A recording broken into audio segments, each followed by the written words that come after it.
Halo, Assalamualaikum warahmatullahi wabarakatuh. Perkenalkan, nama saya Muhammad Iqbal Hadi dari Universitas Pancasila, mengambil jurusan Fakultas Psikologi. Jadi, saya hari ini akan menjelaskan tentang perbedaan motivasi belajar antara mahasiswa di Cina dan mahasiswa di Indonesia. Untuk yang pertama dulu yaitu latar belakang. Di sini saya akan menggunakan bahasa yang mudah dipahamin supaya juga teman-teman lebih mengerti dengan apa yang saya ucapkan gitu. Motivasi belajar itu adalah alasan kenapa tuh seseorang mau belajar gitu. Dan itu terjadi itu ada dua, yaitu dipengaruhi oleh yang namanya dari dalam diri seseorang intrinsik, dan juga yang kedua tuh dari luar gitu, yaitu ekstrinsik.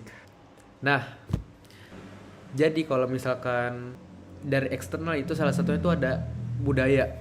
Nah, budaya itu bisa mempengaruhi motivasi belajar teman-teman. Yaitu misalkan kita ambil Cina gitu. Dia tuh Cina memiliki budaya yang ketika belajar tuh sangat serius dan kompetitif. Sedangkan di Indonesia itu bisa dibilang lebih santai dan fleksibel gitu. Nah, maka dari itu kita mau melihat nih, itu apakah motivasi belajar di dua negara ini berbeda atau seperti apa. Nah, rumusan masalah dan tujuannya itu apakah motivasi belajar mahasiswa Indonesia dan Cina itu dapat sama. Terus yang kedua tuh apa yang membuat perbedaan itu terjadi. Nah, tujuannya itu untuk memahami jenis motivasi belajar dan melihat pengaruh budaya terhadap cara mahasiswa berpikir. Nah, metode penelitian.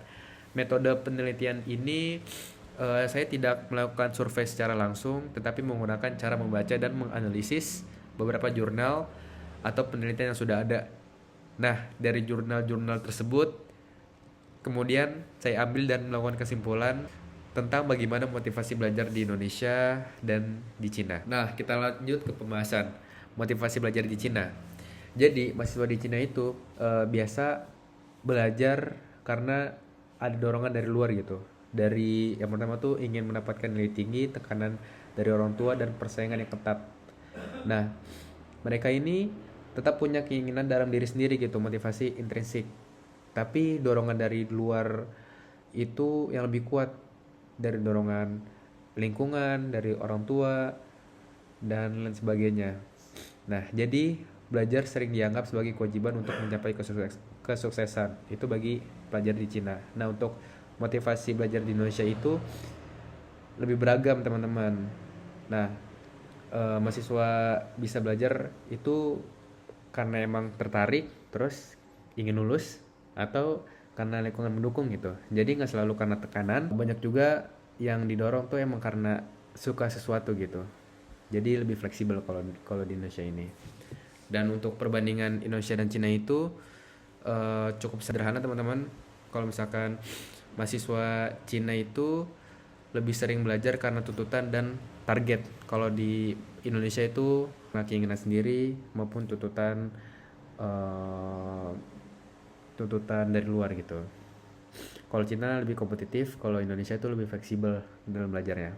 Nah, jadi kesimpulan yang bisa kita ambil dari pembahasan ini adalah motivasi belajar di Cina tuh lebih banyak dipengaruhi oleh faktor luar, teman-teman. Nah, sedangkan di Indonesia itu lebih banyak karena faktor di dalam diri sendiri. Jadi, cara seseorang belajar tuh ternyata nggak lepas dari budaya tempat ia tumbuh. Karena dengan budaya tempat ia tumbuh itu memunculkan namanya motivasi ekstrinsik, yang dimana dengan motivasi ekstrinsik tersebut seseorang melakukan dan termotivasi melakukan sesuatu karena ada tekanan gitu dari lingkungan sekitarnya. Nah, mungkin cukup sekian penjelasan singkat saya. Untuk referensi sendiri saya akan menyertakan di sini, habis ini. Kurang lebihnya saya mohon maaf. Wassalamualaikum warahmatullahi wabarakatuh.